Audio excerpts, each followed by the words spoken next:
First MCQ देखते हैं। देखो यहाँ पे 625 है exactly. If A and B are perpendicular, अगर ए और बी परपेंडिकुलर है तो हमें पता है कि ए डॉट बी कितना होगा, 0। क्लियर? देन ये कितना होगा, तो सबसे पहले मैं ये आखिरी वाले को सोल्व कर रहा हूँ। हम लोग वेक्टर ट्रिपल प्रोडक्ट पढ़े हैं। वेक्टर ट्रिपल प्रोडक्ट में पहले अगर कोई अकेला होता है और बाद में पेयर होती है तो क्या आंसर आता है, तो पहला जब तीसरी मतलब कि तीसरी वाली के साथ होता है तब दूसरी वाली बाहर रहती है, माइनस पहला जब दूसरी वाली के साथ रहता है तब तीसरी वाली बाहर रहती है। क्लियर है? अब ए डॉट बी परपेंडिकुलर है तो भाई ये तो क्या हो गया, 0। 0 के साथ कोई भी वेक्टर मल्टीप्लाई होगा तो आंसर क्या आएगा, 0। अब ए डॉट ए कितना होता है, मोड ए का स्क्वायर, तो ये अपने को मिला है माइनस मोड ए का स्क्वायर इंटू बी बार। इतने का आंसर हो गया। अब देखो वापिस ये पहला ये दूसरा और इतने का आंसर ये रहा। ठीक है, उसमें से माइनस स्क्वायर कांस्टेंट है तो वो थ्रू आउट आगे आ गया, माइनस स्क्वायर थ्रू आउट आगे आ गया। तो अपने को जस्ट मिला है ए बार क्रॉस बी बार, मतलब सेम वही चीज, ए बार क्रॉस बी बार। तो उसका भी आंसर क्या आएगा, minus square B bar. Clear है? तो माइनस माइनस प्लस अपना आंसर फाइनल होना चाहिए था ए फोर बी बार, तो plus A four B bar अपने को यहाँ पे दिया है। क्लियर? क्लियर है भाई? Yes sir. Okay. Second, a fair coin stores fixed number of times। भाई कोई कॉइन है उसको कोई पर्टिकुलर टाइम उछाला जा रहा है। if the probability of getting 7 heads, तो 7 हेड की प्रोबेबिलिटी क्या, तो n में से 7 बर्नौली भाई कह के गए और 1/2 क्योंकि हेड और टेल दोनों 1/2 वाले होते हैं तो उसमें हमें पता होता है कि 1/2 आता है। 7 heads is equal to probability of getting 9 heads is equal to अपने को NC9 और 1/2 दिया है, तो 2 तो कट गए। अब ये तो 11 का बेसिक एमसीक्यू हो गया कि भाई NC7 is equal to NC9, तो मतलब n होता है 16। ऊपर सेम हो नीचे अलग अलग हो तो ऊपर बीच में इक्वल टू हो तो ऊपर वाला क्या होता है, नीचे के दोनों का सम इक्वल टू। तो n अपने को मिल गया है कितना, 16। ठीक है, अब अपने को पूछा क्या है, is equal to 9 head, then the probability of getting 2 head, तो 2 हेड की प्रोबेबिलिटी मतलब कि P of 2 पूछा है तो क्या होगा, NC2 1/2n। तो n यहाँ पे कितना चल रहा है, 16, तो 16C2 1/216, तो 16C2 कितना होता है, 16 इंटू 15 डिवाइड बाई 2 1/216, तो 2 8 और यहाँ से 3 कट जाएगा तो ऊपर आएगा 15 और नीचे आएगा 2/13। ऊपर आएगा 15 नीचे आएगा 2/13। क्लियर है? नेक्स्ट क्वेश्चन की ओर जा रहे हैं, थर्ड वाला। थर्ड क्या बोला, let A be a symmetric matrix. Symmetric matrix का क्या मतलब, AT is equal to A होता होगा with 2 integer entries, with 2 integers entries. तो ए बी यहाँ पे B C matrix with integer entries, order 2 with integer entries. Okay, तो ये सिमेट्रिक हो गया। If the sum of diagonal of A square, तो भाई अपने को यहाँ पे ए स्क्वायर भी बनाना है, तो ए बी बी सी, तो ए स्क्वायर अपने को मिलेगा यहाँ से ऐसा, तो मतलब ये A square plus B square. अपने को डायगोनल ही देखना है, तो यहाँ पे B square plus C square. तो sum of diagonal entries of A square, तो इसका डायगोनल के एंट्री का सम कितना होगा, तो A square plus 2b square plus C square is 1। ये अपने को 1 दे के रखा है और अपने को ए बी सी इंटीजर दे के रखे हैं, अच्छी बात है। Then the possible number of such matrix, तो ऐसे कितने मैट्रिक्स बनेंगे। अब सिंपल है, देखो ए बी सी इंटीजर है, बी को मैं 1 भी रखूंगा तो भाई A square plus square minus होना चालू हो जाएगा, जो पॉसिबल नहीं है। स्क्वायर का सम या तो 0 होगा, अगर सब 0 होंगे तो या तो 0 से बड़ा होगा। ठीक है, तो मतलब यहां से इतना हमें पता चल गया कि भाई बी को 0 के अलावा और कोई चॉइस है ही नहीं। तो यहाँ पे अगर b 0 हो जाता है तो ए स्क्वायर प्लस स्क्वायर होता है 1, तो इससे भाई अपने को 4 चॉइस निकलेगी, कौन सी, A0 B1 या A0 B माइनस C1, हाँ सॉरी सी, यहाँ पे सी चल रहा है, A0 C1 या A0 C माइनस 1 या A1 C0 या A माइनस 1 C0। तो ऐसे कितने मैट्रिसेस बनने वाले थे भाई, 4। क्लियर है? Yes sir. Okay, next question की ओर जा रहे हैं, question number 4। In a increasing series the sum of the second and six term, तो कौन सी in increasing geometric series, second मतलब ए आर प्लस 6 मतलब ए आर 5, ये अपने को 25/2 दे के रखा है, तो यहां से हम ए आर कॉमन ले लेते हैं, तो 1 प्लस आर 4 अपने को 25/2 दे के रखा है। And the product of third and fifth term, third मतलब ए आर स्क्वेयर, फिफ्थ मतलब ए आर 4, इनकी प्रोडक्ट ये अपने को दे के रखा है 25, तो मतलब ultimate S square R 6 is equal to 25। Clear है?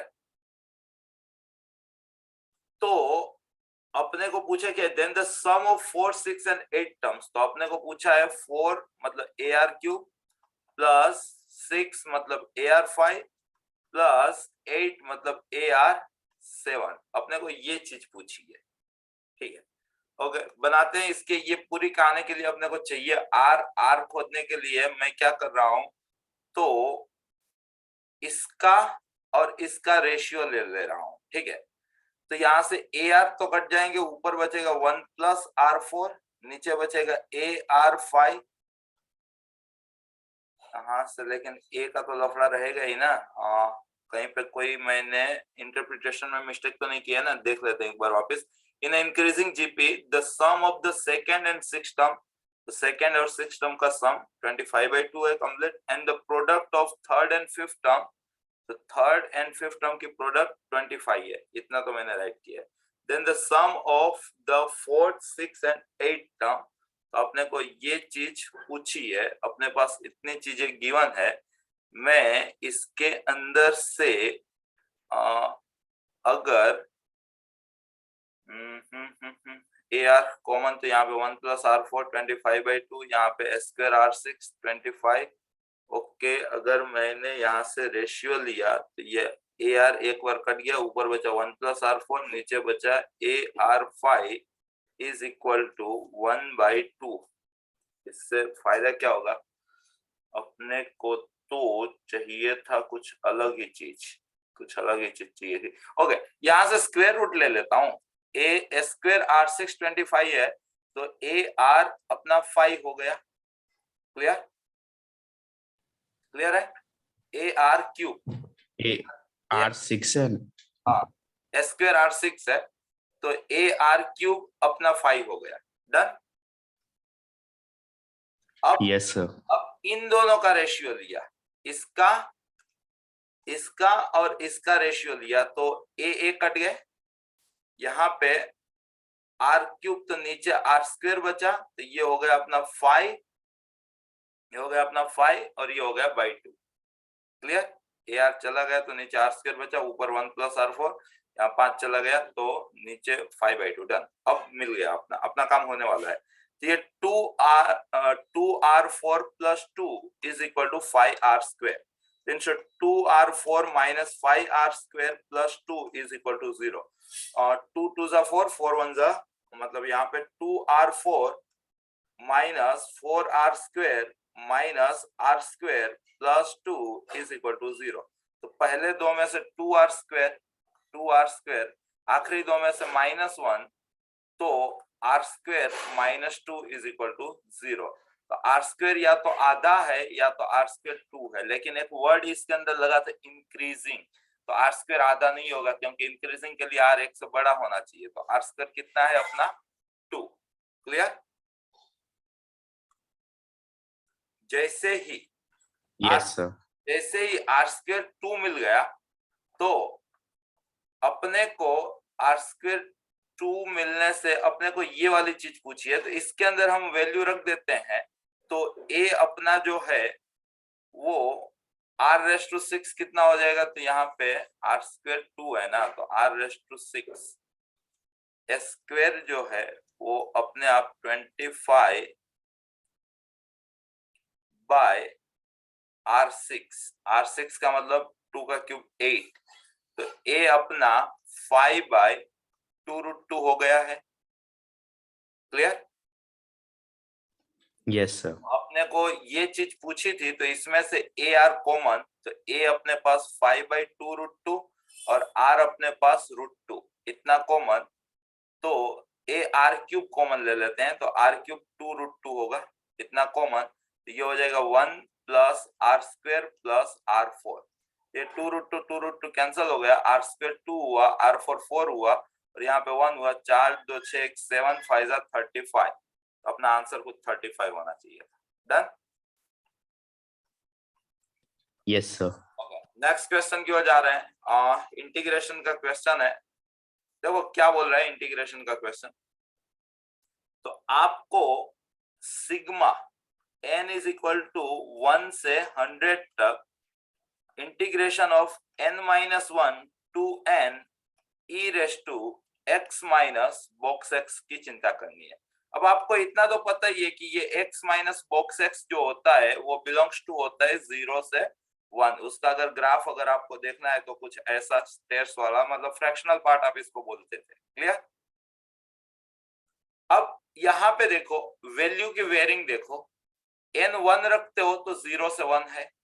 यहाँ पे देखो तो ये आपको अल्टीमेट 0 से 1 प्लस 1 से 2 प्लस 2 से 3 प्लस 3 से 4 अप टू लास्ट में 99 से 100 ऐसा गिनवा रहे हैं। क्लियर। क्लियर है। Yes sir. अब आपको पता है कि अगर आप 0 से 1 रखते हो तो इसको आप x बोलते हो। क्लियर।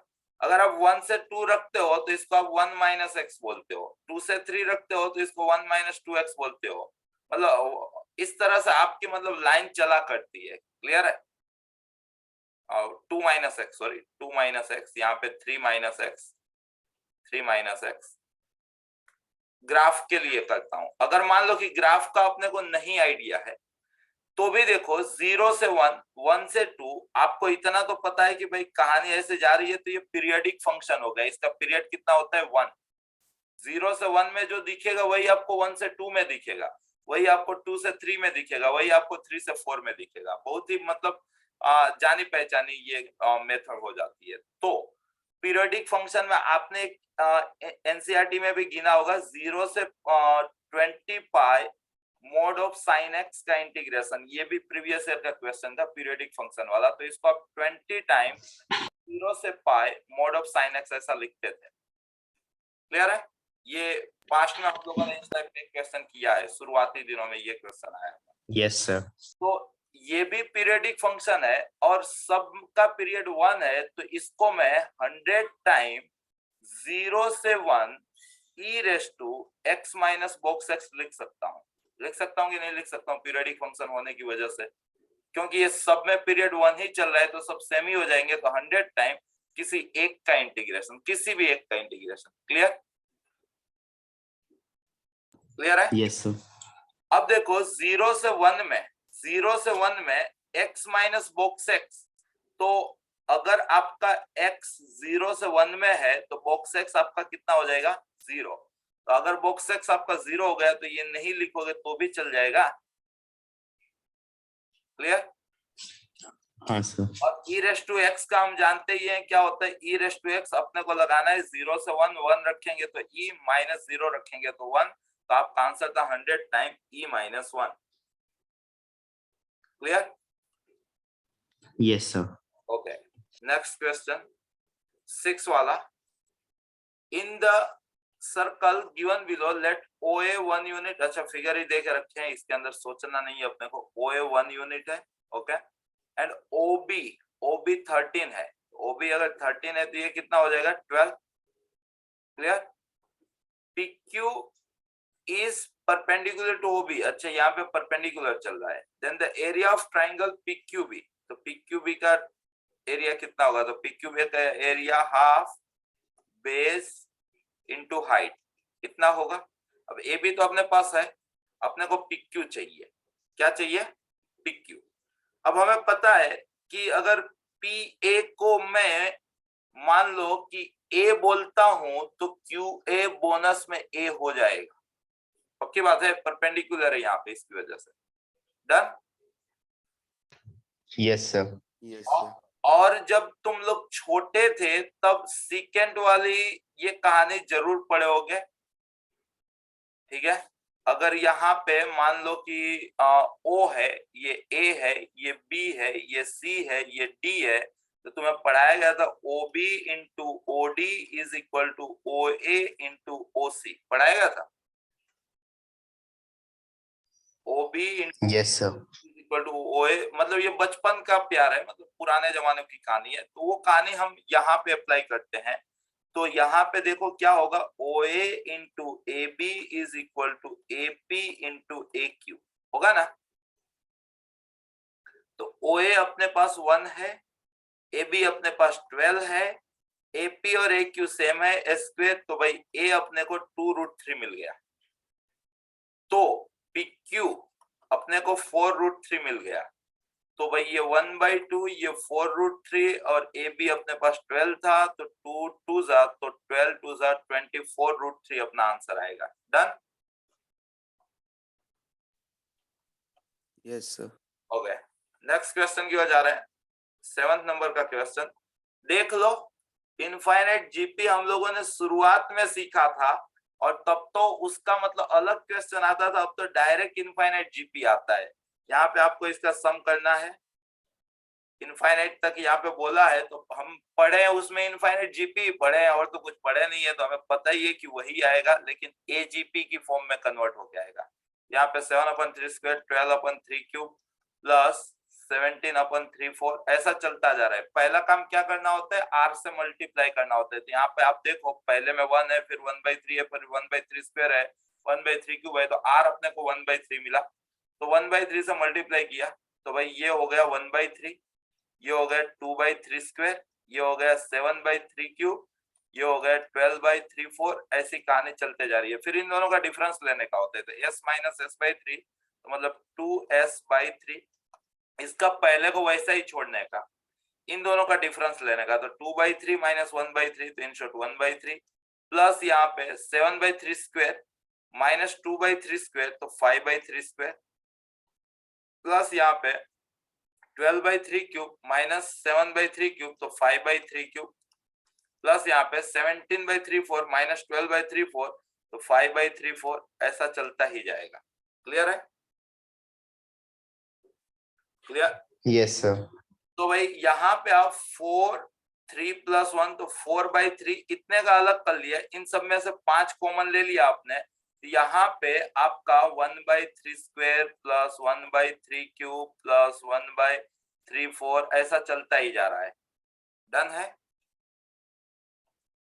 Yes, sir. 4/3 + 5, यहाँ पे इनफाइनाइट जीपी हुआ, जिसका क्या होता है, first term over 1 minus common ratio. Done? तो ये Yes, sir. -1, तो ये नीचे 2 हुआ और 1/6 हुआ इन शॉर्ट, तो ये 4/3 + 5/6, अल्टीमेट ये 13/6 किसके इक्वल टू, तो भाई 2s/3, तो 3 2 जा, तो s अपने को 13/4 मिल गया। क्लियर? तो देखो Yes, sir. QIQ करने का ये बेनिफिट है कि आपको ये क्वेश्चन मतलब 4 नंबर मिल जाएगा, अगर नहीं किए होते तो रह जाते। क्लियर सी बात है? हाँ, sir. ओके, नेक्स्ट क्वेश्चन की ओर जा रहे हैं, क्वेश्चन नंबर 8। क्या बोला है, लिमिट है, तो लिमिट तो भाई झट से ही हो जाएगा, लिमिट सोल्व करने में कोई टाइम नहीं लगेगा। देखो यहाँ पे √3 दिख रहा है मेरे को बार बार, तो पता है कि √3 की महबूबा कौन होती है, 2, तो 2 से डिवाइड कर देते हैं हम, तो ये √3/2, ये साइन जो कुछ भी माइनस 1/2, ये कोस वही अपॉन, अब ऊपर डिवाइड किया तो नीचे वाले को बुरा ना लगे तो वहां भी कर लिया, तो ये √3h वैसे का वैसा, ये √3/2, ये कॉस जो है वो -1/2, ये साइन जो है वो। क्लियर है? और आगे चल रहा है थ्रू आउट 2। डन? तो देखो ये √3/2 का मतलब आप इसको cos 30 बोल सकते हो, और 1/2 का मतलब आप इसको sin 30 बोल सकते हो। तो देखो sin alpha cos beta minus cos alpha sin beta, तो ऊपर sin अल्फा माइनस बीटा चल रहा है, मतलब कि sin चल रहा था π/6 प्लस h माइनस 30 का मतलब π/6। डन? और आगे ये 2 तो है ही अपॉन, नीचे ये √3h है, अंदर देखो अंदर भी कुछ उसी की टाइप का चलता हुआ दिखेगा आपको। ये आपका cos अल्फा, ये cos बीटा, ये cos 30, cos alpha cos beta minus sin alpha sin beta, तो ये cos अल्फा प्लस बीटा चल रहा है, तो cos h plus 30। Clear? Yes, sir. Yes, sir. π/6 cut गए, साइन h ने शादी रचा ली h के साथ, शादी करके वो 1 हो गए, h को आपको 0 बोलना है, तो cos 30 √3/2 हो गया, तो ये √3 डाउन का डाउन 2 ऊपर चला गया, तो ऊपर बना 4, नीचे बना 3, तो आपका answer 4/3। Clear? Yes, sir. Okay Yes, sir. Okay, next question की ओर जा रहे हैं। 9th नंबर पे पहुंचे हैं। 9th क्या बोल रहा है? The maximum value of the term independent of T. अच्छा, बाइनोमियल के इस टाइप का क्वेश्चन भी बहुत देखे। t x raise to 1/5 plus 1 minus x raise to 1/10 अपन t रेज़ टू 10। अब देखो, आपको maximum value of the term independent of T, बहुत ही लॉजिकल क्वेश्चन, अभी मेरे दिमाग में इसका लॉजिक बन गया। देखो आपको क्या बोला है कि ऐसी इसकी टर्म की जो टी से फ्री हो। पहली कंडीशन क्या? ऐसी इसकी टर्म जो टी से फ्री हो। तो आप नॉर्मल जनरल टर्म खेल सकते हो, कोई भी क्वेश्चन होगा, आपको पता ही है कि बाइनोमियल में एक ही तो फॉर्मूला चलती थी जनरल टर्म। वो क्या होती थी? तो होती थी NC, यहां जो हो उससे कम, फर्स्ट टर्म रेज़ टू इन दोनों का डिफरेंस, तो ये भाई t raise to 10 minus r, x raise to 10 minus r by 5, 10 minus r by 5। Clear? दूसरा रेज़ टू नीचे वाला, तो यहाँ पे t raise to minus r, तो यहाँ पे मैं माइनस r ही लिख देता हूं डायरेक्टली, और यहाँ पे 1 माइनस x रेज़ टू 1/10 चल रहा है, तो r/10। डन? डन? मैंने इसकी जनरल टर्म यहाँ पे लिखी है और खुद नहीं किया है। Yes, sir. ओके, अब ये टर्म सबसे पहले है ना, टी से इसको मुक्ति दो भाई। टी से मुक्ति देने का मतलब टी के ऊपर जो चल रहा है उसको भाई लेना पड़ेगा 0, तो भाई r हो जाएगा आपका 5।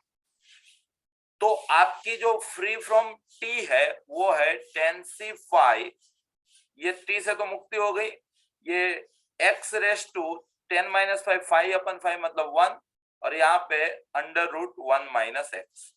क्लियर? 5/10 मतलब रूट हो गया ना 1/2। ओके, अब क्या पूछा है आपको? इसकी मैक्सिमम वैल्यू चाहिए भाई, तो ये आपका फंक्शन हो गया। मैक्सिमम के लिए AOD, मैक्सिमा मिनिमा, तो भाई आप करोगे डिफरेंशिएट, ये 10c5 तो वैसे का वैसा रहेगा, और यहाँ पे पहला वाला एज इट इज, दूसरे वाले का डिफरेंशिएट कंपल्सरी, प्लस दूसरा वाला एज इट इज, पहले वाले का डिफरेंशिएट। तो भाई ये 10c5 वैसे का वैसा, यहाँ एलसीएम लोगे तो 2 टाइम √1 माइनस x वैसे का वैसा, ये यहाँ पे जाएगा तो 2 माइनस 2x माइनस x, तो 2 माइनस 3x हो जाएगा। क्लियर? एक ही क्रिटिकल पॉइंट भाई आपको यहाँ पे मिल रहा है, x इज इक्वल टू 2/3, तो आपने को पता है कि वो मैक्सिमा ही होगा, तो सेकंड डेरिवेशन वेरीफाई करने नहीं जाएंगे। क्लियर सी बात है? अब आपका फंक्शन ये रहा, उसमें x के बदले आप 2/3 रख दो, x के बदले 2/3 रख दो, तो भाई 10c5 चल रहा है, तो 10c5 का मतलब ऊपर 10 और नीचे 5 का स्क्वायर। क्लियर है ना? ऊपर वाला फैक्टोरियल अपन ऊपर माइनस नीचे का फैक्टोरियल इनटू नीचे का फैक्टोरियल, तो 10 माइनस 5 10c5 का स्क्वायर। मैंने इस फॉर्म में इसलिए लिखा है क्योंकि ऑप्शन में इस फॉर्म में दिया है यहाँ पे। डन? अब x के बदले 2/3 इसके अंदर रखते हैं, तो x तो मतलब 2/3, और यहाँ पे 1 माइनस 2/3 तो 1/3, तो 1/√3। तो अपना आंसर ऊपर 10 फैक्टोरियल इंटू 2, ऊपर 10 फैक्टोरियल इंटू 2 यहाँ पे, और यहाँ पे नीचे 3√3 इंटू 5 फैक्टोरियल का square. Clear? Yes, sir. Okay, next question की ओर जा रहे हैं। क्वेश्चन नंबर 10, अपना वाला क्वेश्चन पे डिफरेंशियल का आया, the rate of growth of bacteria. भाई रेट ऑफ ग्रोथ दिख जाए तो आपको मैंने थियरी में ही बताया है कि p is equal to p0 e raise to lambda t, और रेट ऑफ डीके दिख जाए तो m is equal to m0 e raise to minus lambda t। 0 e raised to minus lambda. Theory में पूरा याद करो, क्लास में एकदम गाना की तरह आपको रटवाया है ये चीजें। डन है? तो हाँ. रेट ऑफ ग्रोथ देखा तो आपने को पता चला कि P इज इक्वल, और तब भी बोला था कि ये फिजिक्स में भी आएगा, केमिस्ट्री में भी आएगा, मैथ्स में भी आ सकता है, जेई में आज आया जाके। The rate of growth of bacteria in a culture is proportional to the number of bacteria, भाई वही होता है। And the bacteria count is 1000 at initial time, तो भाई P0 आपको 1000 दे के रखा है, तो P is equal to 1000 e raise to lambda t। Okay, the number of bacteria is increase by 20% in 2 hours, तो भाई 20% बढ़ जाते हैं कितने में, 2 आवर्स में। तो T को अगर आप 2 लेते हो तो P को आपको इसका 20%, तो 10% 100 हुए, तो 20% कितने हो जाएंगे इसके, 200, तो मतलब 1200 हो जाएंगे। डन। T के बदले 2 Yes, तो sir. 1200, तो भाई ये 1200 अपन 1000 is equal to e raise to 2 lambda. e raise to 2 lambda की वैल्यू अपने को मिल चुकी है, कितनी मिल चुकी है, तो 12/10 मतलब 6/5। क्लियर है? देखते हैं, क्योंकि कैल्सी नहीं होता है तो मैं ज्यादा इसमें डीपली सोल्व नहीं करने जाऊंगा, मुझे भरोसा है कि कहीं ना कहीं सेटलमेंट वाला क्वेश्चन होगा। अब देखते हैं क्या बोला है आगे। If the population of bacteria is 2000 after this r, okay, तो भाई देखो P आपको 2000 दिया है, T आपको K अपन लोग 6/5 दिया है, तो इसकी वैल्यू कितनी होगी, इसकी वैल्यू कितनी होगी, तो भाई आपको K खोजना है, अल्टीमेट K मिल जाएगा, तो और K मैं भरोसा देता हूं कि log 2 की फॉर्म में आएगा, तो ही तो आंसर बनेगा। तो देखते हैं, P को आप 2000 बोलते हो तो 2000/1000, तो ये 2 हो गया, is equal to e raise to lambda, और T आपका चल रहा है यहाँ पे K upon log 6/5। Clear? Clear है भाई?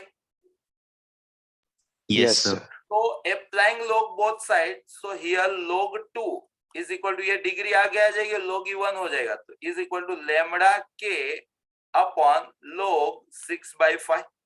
अब यहाँ पे भी आप log लगा लो, तो 2 lambda is equal to log 6/5, तो लैम्डा को आप या तो आप यहाँ पे 2 करो, यहाँ पे 2 करो, तो 2 लैम्डा आपका log 6/5 है, तो ये 6/5 कैंसल हो जाएगा, तो K आपको मिल गया 2 log 2। K आपको कितना मिल गया, 2 log 2, आपको 2 log 2 बाय log 2, तो log 2 कट गया, 2 का स्क्वायर पूछा था यार पूरे क्वेश्चन में। क्लियर? Yes, sir. तो Yes, sir. मतलब क्लासरूम की पढ़ाई की बातें भी कभी कभार जबरदस्त काम लग जाती है, यहाँ पे काम लग गई। अच्छा हाँ, मैं सोचा यार स्पीड क्यों नहीं बन रही है, वेक्टर नहीं आ रहे थे, अब वेक्टर आए। इफ दिस एंड दिस, अरे भाई 4 पॉइंट कोलिनियर है, 4 पॉइंट कोलिनियर मतलब 3 वेक्टर कोलिनियर बताना है, एनसीईआरटी में बताइए ये बात, इज इक्वल टू 0। 3 पॉइंट मतलब किसी एक को फिक्स करो, उसको सब में से माइनस करते जाओ। भाई मैंने माइनस कर देना। इसको फिक्स किया है, इसको किसी को भी मैं फिक्स कर सकता हूँ, इसको किया है, इसको पहले मैं ऐसे माइनस करूंगा तो 1 - 7 मतलब -6 आएगा, 5 - 5 मतलब भाई 0 आ जाएगा, और 35 - 5 मतलब 30 आएगा। इसको मैं इसमें से अगर माइनस करता हूं तो 1 - 7 मतलब -6 आएगा, यहाँ पे लैम्डा -5 आ जाएगा, और आखिरी में 7 - 5 मतलब 2 आ जाएगा, और आखिरी में ऐसा माइनस करूंगा तो 2 लैम्डा -7 आएगा, 2 लैम्डा -7 आएगा। उसके बाद 1 - 5 मतलब -6 आएगा, 1 - 5 मतलब -4 आएगा, और आखिरी में 2 - 5 मतलब -3 आएगा। क्लियर है? मैं कैलकुलेशन छोटा बनाने के लिए इसमें पहले को इसमें से माइनस भी कर देता हूं, तो भाई ये 0 आ जाएगा, ये ऐसा ही रहेगा, और 2 - 30 तो -28 आ जाएगा। क्लियर है? अब मैं एक्सपांड कर देता हूं, तो -6 के साथ तो ये -3 लैम्डा प्लस 15 माइनस 20 चौको 80, 8 चौको 32, तो 112 ऐसा कुछ बनेगा इतना।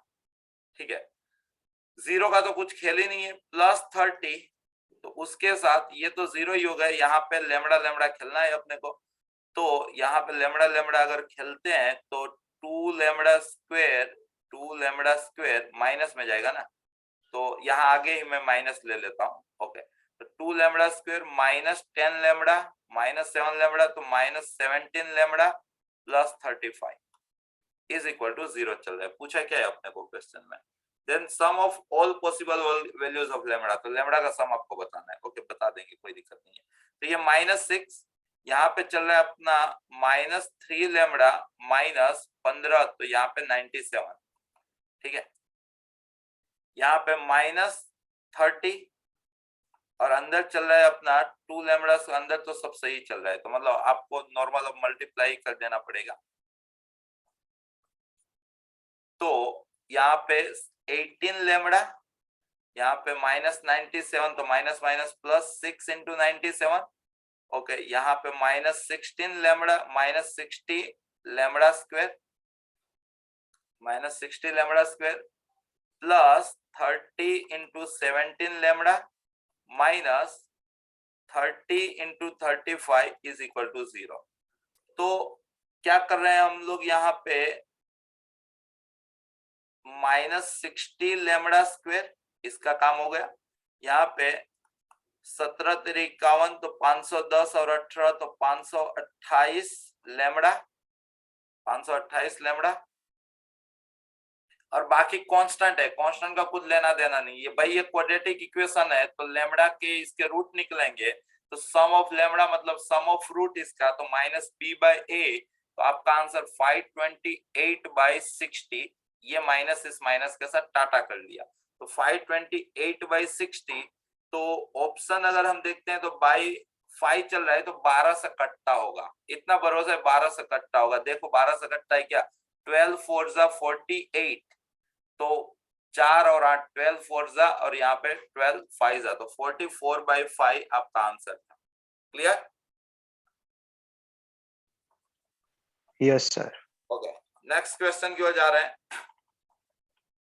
12th का आईटीएफ है, तो पक्का यकीनन इजी होगा। आईटीएफ भी देखो पूछे जा रहे हैं आपको। यहाँ पे साइन इनवर्स एक्स रेशियो जब दिखता है ना, तो इज इक्वल टू के हम बोल देते हैं बिना दिमाग चलाए। तो साइन इनवर्स एक्स आपका के हो गया, कॉस इनवर्स एक्स आपका के बी हो गया, और टेन इनवर्स वाई आपका के सी हो गया। ठीक है, इन दोनों का सम लगा लिए, तो sine inverse x plus cos inverse x अपने आप में π/2 होता है, तो के टाइम a प्लस बी हो गया।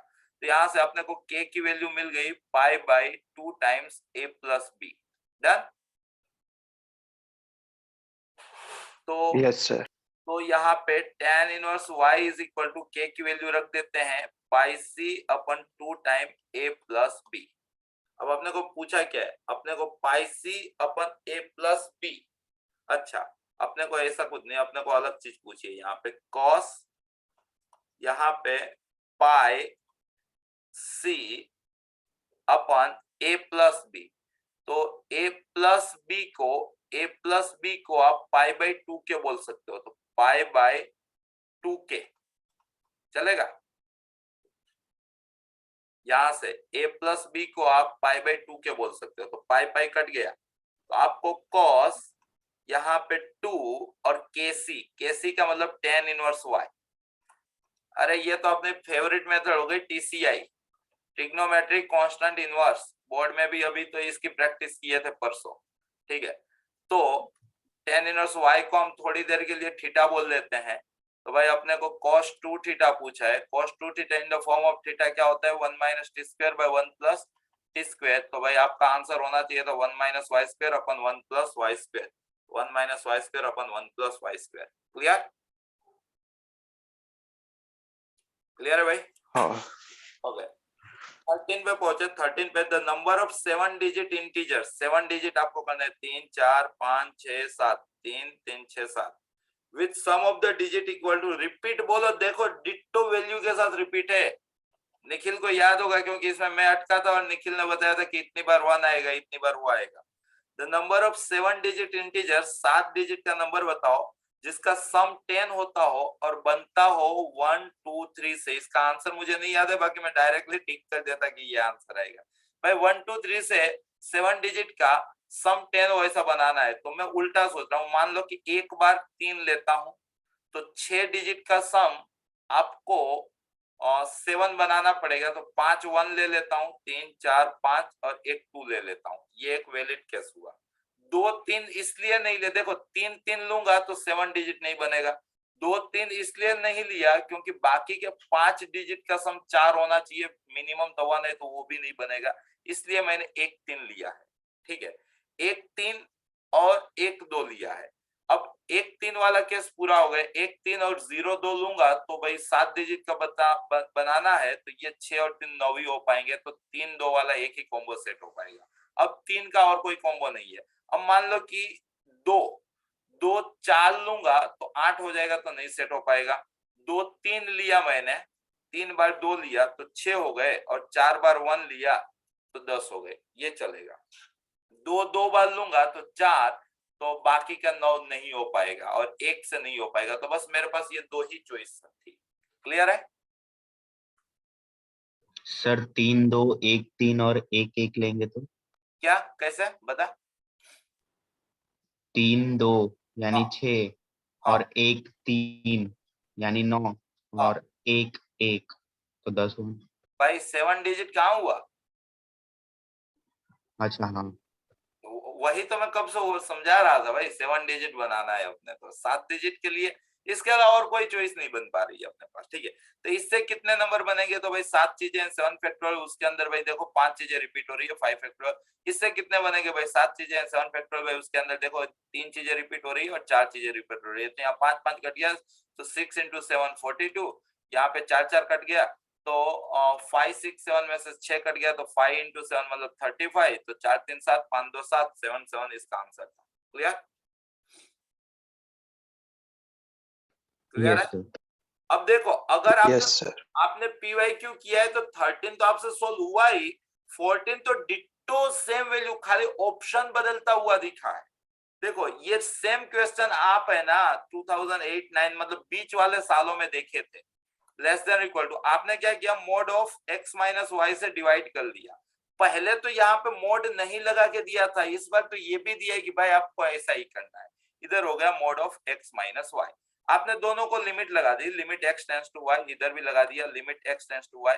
तो 11 स्टैंडर्ड का डिफरेंशिएशन की फॉर्मूला हो गई भाई, t tends to x f of t minus f of x और t माइनस x, तो मतलब ये f डेस y चल रहा है का मोड, और यहाँ पे x के बदले y लगाओगे तो 0 होगा। मोड के बारे में आपको बताया गया, या तो वो 0 या 0 से बड़ा होता है, ये बोल रहे हैं ना, या तो वो 0 या 0 से छोटा है, मोड 0 से छोटा नहीं हो सकता है, तो आप बोल दोगे कि सर f डेस y पक्का 0 होगा। अगर f डेस y 0 होगा तो भाई f ऑफ y, या तो y के बदले x भी लिख सकते हो, f ऑफ x ये क्या होगा, कांस्टेंट होगा। और आपको f ऑफ 0 1 दिया है, तो आप यहाँ से बोल सकते हो कि f ऑफ x कितना है 1, तो मतलब वैसा यहाँ पे रहा आंसर। सेम यही आंसर प्रीवियस ईयर में भी आया था, f ऑफ x 1, उसका आंसर f ऑफ x 1 था। यहाँ पे बता रहे हैं कि f of x greater than 0, उसके अंदर आपको f ऑफ 2 पूछा था, f ऑफ 2 कितना होगा, तो उसका भी आंसर 1 आता था, क्योंकि कांस्टेंट फंक्शन है। क्लियर? क्लियर है भाई? रिपीट कर Yes, sir. लो, रिज्वाइन कर लो, रिज्वाइन कर लो।